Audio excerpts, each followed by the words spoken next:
Patrick Duffy. You're listening to the world's biggest Dallas fans, Jason and Alexis, on My Talk 107.1.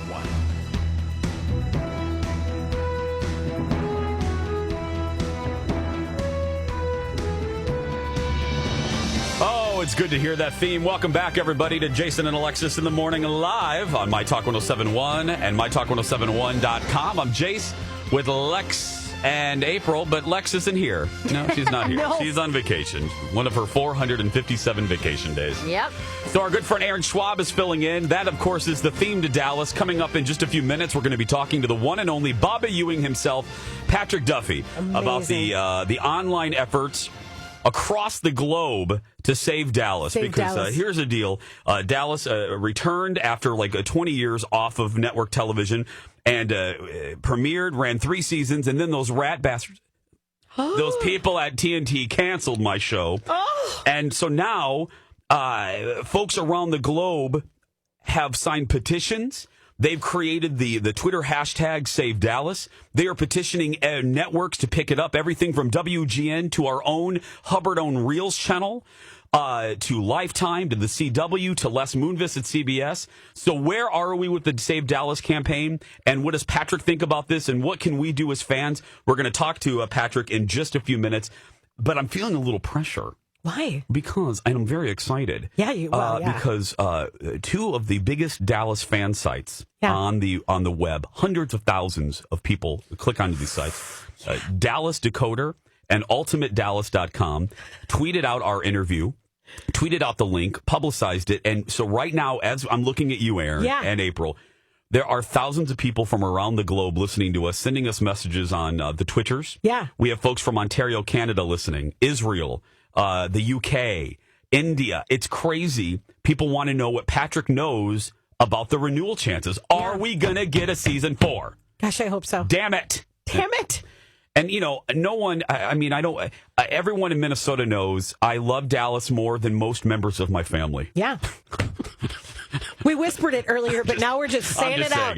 We're just speak it out proud. I know every ounce of this show. I know every nuance. I know every character. Yeah. There's not a trivia question that you can answer, that you can ask me that I don't know.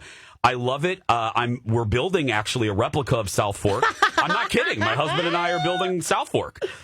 We're building a replica of South Fork next year here in Minnesota, and I'm not joking. It's going to be anyway. Like that's where you're going to live, or just to like? No, it's going to be our house, for heaven's sake. Perfect. I'm the biggest. There's no biggest. I mean, if you want to have a contest, I'm it. No one knows more about the damn show than I do. Right. And here we go. He is the man. He's played Bobby Ewing. If I could have coffee with any human being on earth, I would want to have coffee with him. Patrick Duffy joins us on the phone. Hello, buddy. You're scaring me a little, Jason. You say that now, Patrick. I've met you at the junket for the premiere. You've been on our show, and I gotta say, every time I scare you every time, and that's fun. I don't care if I scare you. No, I mean, it's scaring in a good way. People go to those movies on purpose, so, you know, I like it. Exactly.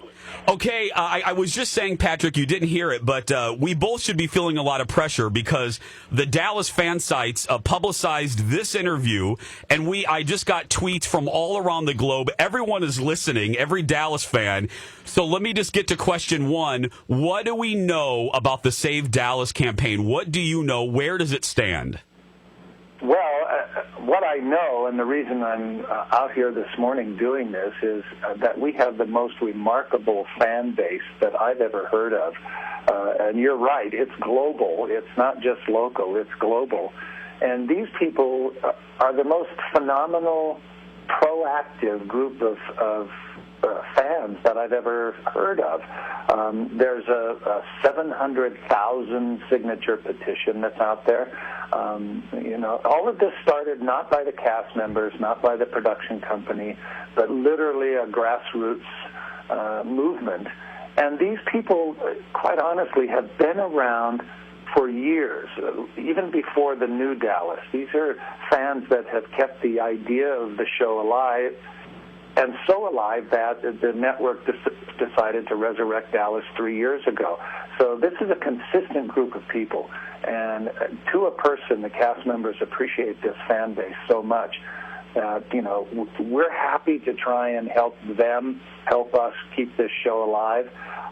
If it doesn't happen, let's not put that out in the universe, Patrick. Our appreciation at all. Let's not put that out in the universe. Let's not even. I see what you're saying. Yeah, it's like Beetlejuice. Let's not say it 3 times or it'll happen.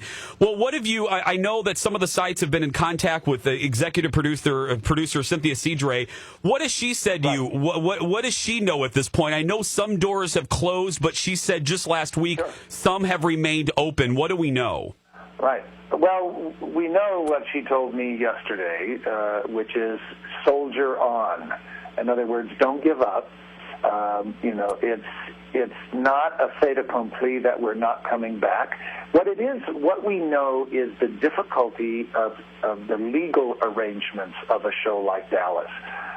It has such an international appeal that there are deals in place for distribution internationally. There is a Netflix deal because we've been, committed as a series on Netflix. So all of these things, if a network or a Cablevision or any of those people want or express interest in the show, it's not simply just moving over to that network and starting work. It's a legal Gordian knot.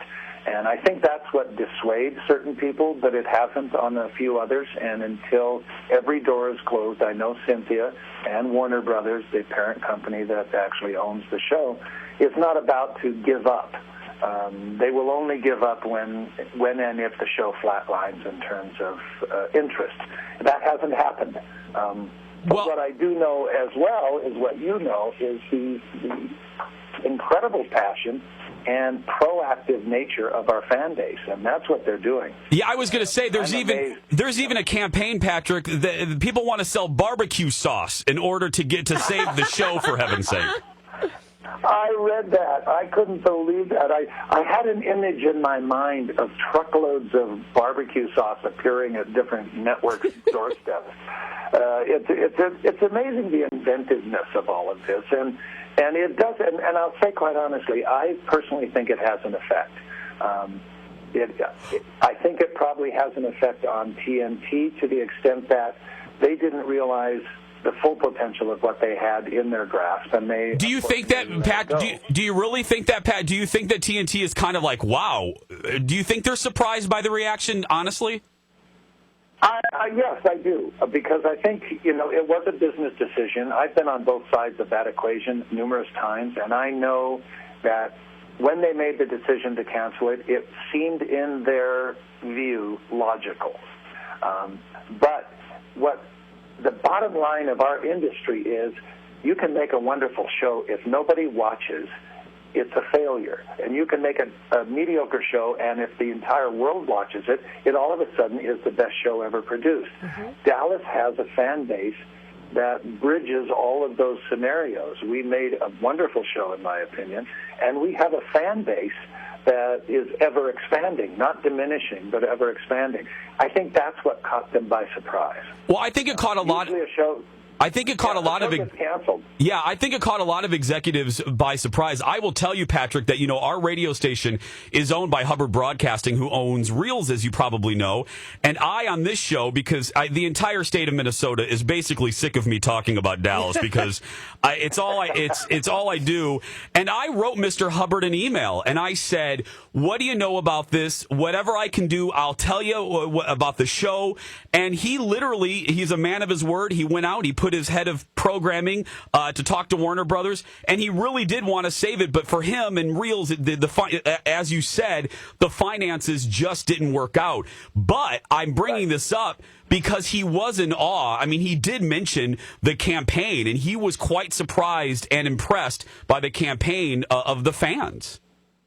Right. Well, that thing that you mentioned about the barbecue sauce, that letter, which I also read, referenced the peanut campaign that they did for a show, and sent literally a couple of tons of peanuts to, I forget which network it was, But they resurrected a show that had been canceled, and it got, I think, another season or some more episodes. So I think that, when you're in an office and you're just looking at numbers on a ledger sheet, it means one thing.